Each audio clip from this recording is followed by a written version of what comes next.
Hey guys, one of the #1 comments that we get here on our YouTube videos about hair transplants is, why are you guys so anti-FUE? So we just want to state today that we are not anti-FUE and give you 5 reasons to choose an FUE hair transplant. These are 5 very important criteria that you should follow before choosing FUE. And if you meet all of them, then you are a great FUE candidate. 5 reasons to choose FUE. The first criteria is if you have thick, dark, straight hair. It all starts with the donor hair. We've talked about it before. Thick, straight, dark, ropey hair. Predominantly from Hispanic descent or Middle Eastern descent. That includes, some patients from Europe, meaning Italy, Greece. Really strong, thick, dark, ropey hair. That's the first criteria. If you've got that, we're off to a good start. The second criteria is if you have very minimal hair loss within your family history. So when it comes to planning for the future, in regards to your hair loss, whether you're young, old, or in between, you really have to look at your family history of hair loss. A while ago, it was always said that the mom side of the family, that could be the mom, aunts, uncles, grandfather, all on the mom side, determined your future hair loss or hair pattern. Then it switched over to it could be the mom side or it could be the dad side. And now we've gotten to a point where I've heard a bunch of doctors say that if you resemble your dad facially, so you're a man and you resemble your dad facially and he's bald at 55, then that's probably going to be where you end up. Now, this is nothing that's written in stone. There's no specific case studies on it. But remember, we're talking about an FUE procedure. Who's a good candidate, who's not. So if your dad is bald at 55 and you're 25 looking to have an FUE procedure, even though it's minimal loss, then you're not a candidate for FUE. I have a lot of guys that write me mentioning the mom side thing, and they say, oh, my mom's side has very little family history of baldness. And my mom's side has very little family history of baldness as well. My granddad is 90 years old on my mom's side and has pretty good hair for a 90-year-old. But my dad was bald by the age of 30, and I would have been completely bald by the age of 30 as well. So it definitely goes on both sides. Number 3 criteria is if you have very little hair loss. So the FUE procedure is set up for guys that have just a little bit of a need for hair for 2 reasons. Number 1 is because the way that the hair is harvested, if it's done properly, you're not going to get as much good quality hair to transplant. So if there's less of a need, then the FUE procedure would fit that criteria. So let's start off by talking about, the guys that are fitting into a certain Norwood class. What I have here is a quick printout of the Norwood classification. You can get this on any Google search. I put a rectangle around a class loss of number 1 and number 2. That's designated FUE. That, if you're in there, you fit that criteria. By the way, if you're down here in a 6 or 7, you're not a candidate for an FUE procedure. So don't even go any further. In this gray area, on a future video, we're going to talk about the gray area, and that's going to get very dicey. But for this video, you're only a candidate for FUE if you fit the Norwood class 1 or 2. Number 4 criteria is if you are using a preventative treatment and are happy at using that forever, you're good with that, you're very consistent, and you have very little hair loss.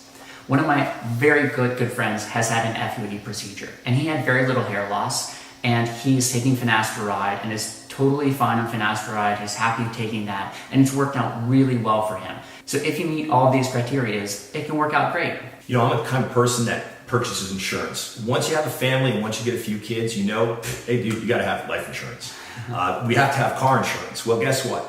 If you choose to go down the path of FUE and you meet the rest of the criteria, you need to give yourself an insurance policy. So then it turns out to be a 2-pronged approach. One is the type of procedure that you're going to do. In this case, it looks like we're going down the path of FUE. Then what preventative treatment are we going to choose long term so that you do not have significant hair loss down the road where that initial FUE procedure may have been a bad decision. So plan on signing up for a lifelong preventative treatment. Number 5, you do not want a linear scar, which is understandable, but instead are willing to settle for polka dots in the back of your head, but also settle for less hair. I get written by guys on Instagram. I don't know why they pick Instagram, but almost every day, who are either interested in having a hair transplant or have had a hair transplant. And one of the number one kind of messages that I get is from guys that have chosen FUE and had bad experiences with it. So I'll show you one. This is an Instagram picture that I received last week. And this guy's donor area was completely over harvested, and it's a really common problem. So what they do is they go, okay, we'll give you X amount, 5,000 grafts, however many grafts, and they take out that many grafts. But the problem is they over harvest to the point that it's not just little polka dots, it's literally an entire strip of that donor area doesn't really have any hair anymore. It's been completely over harvested. And now that that donor hair is gone, there's no chance to even go back for another procedure. So instead of one small tiny little strip where they cut that hair out, you just get a giant strip of polka dots. So part of the criteria, that this is the fifth criteria we're talking about, is for whatever reason, and it's okay if this applies to you, you choose not to have a linear scar. You just say, I'm not going to have a line in the back of my head. Now we take it to an FUE or a possible FUE procedure.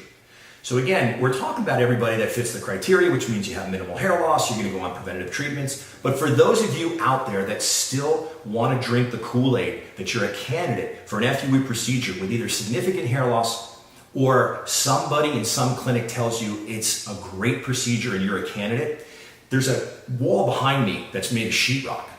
Imagine if I took a 2-inch diameter cookie cutter and started punching holes in that wall. I'd have to punch a hole, skip a space, punch a hole, skip a space, punch a hole, skip a space. Because if I put them too close together, guess what? The wall would fall down. Well, that's what they're doing to your donor area when you fall prey to over-harvesting. So this video is trying to teach the patients out there to ask the right questions and make sure they fit the criteria before electing to have an FUE procedure. Once you've met the criteria, great, it's a great procedure. To summarize, this is the difference between an FUE graft and an FUT graft. So the differences from a scientific standpoint and how the tissue is extracted is obviously pretty clear. You're either taking out a strip of linear tissue just below the sebaceous gland, about 4 to 4.5 millimeters deep, or you're going to shave the entire back of the head and you're going to drill using a drill punch with either a 0.8, 1, or 1.2 millimeter punch. And you're going to do that 1,000 times, 1,200 times, 5,000 times. So I always like to end these videos with a story about you, our YouTube followers and people out there that are calling me, and you know I always answer my phone. A young man, 25 years old, who's suffering from hair loss, and he's going through a rough time, in Brooklyn, New York, calls me. And after talking to me for about 10 minutes says, you have no idea. I was just ready to push a button and take a plane ride to a place in Europe that's telling me they can do 5,000 FUE grafts. This young guy, done properly, unfortunately for him, you might not be able to get 1,000 FUE grafts if you do it the right way in the back of his head, but he's not a candidate for FUE because he doesn't fit a lot of this criteria. So why would anybody who claims to be a doctor, whatever the case may be, a clinic in Europe somewhere, tell this guy to get on an airplane and come over and have 5,000 FUE grafts removed? That's what we're trying to help you guys with. So that's a true story. And by the way, moving forward a few days, he's gone to 3 or 4 different clinics in New York City, and they had told him that he's not a candidate for hair transplant procedure, period. So guys, based on this video today, we're just trying to give you some more objective information and criteria to make sure that you would comply in order to be a good FUE candidate. And we're not anti-FUE. With that being said, just understand that any of the doctors that we guide you to, we're doing the homework for you. And you have to be on the same team. When the business model is set up for the clinic, doing 4, 5, 6 procedures a day, you get some that win, you get some that lose. Oh well, at least the clinic made money.